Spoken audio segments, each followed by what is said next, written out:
До крајот на годината во Штипската клиничка болница со работа се очекува да започнат приватните специјализанти. Засега се планира нивниот број да биде околу 10. На овој начин, најголемиот центар за лекување во источниот дел на државата ќе го решава недостатокот од медицински кадар. На државно ниво од вкупно 600, 480 приватни специјализанти веќе пополниле апликации. Нормално по интересот од болниците така и ќе постапиме. Значи, за во Штип, информацијата е некаде околу 30 доктори изразуваат интерес за да бидат вработени, не само од Штип, туку од регионот, од околните места кои што се блиску до Штип. Што ќе ни каже директорот, што му се приоритет, ние така ќе постапиме. Најалармантно е на анестезија, ортопедија, на гинекологија, исто така ни фалат доста општи хирурзи.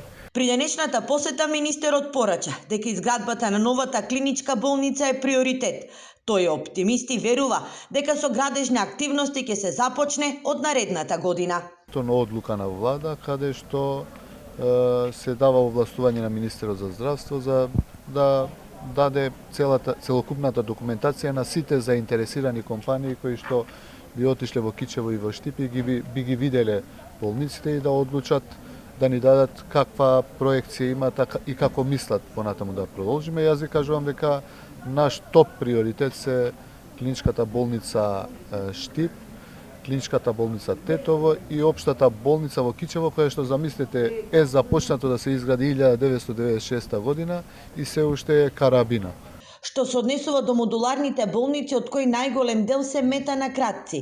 Таравари посочи дека со владина одлука модуларната болница на инфективна клиника ја презема Министерството за одбрана, а ќе се бара решение и за останатите. Инаку денеска беше промовиран и нов апарат, наменет за дигестивна хирургија и урологија. Апаратот е во вредност од 200.000 евра и средствата се обезбедени од Министерството.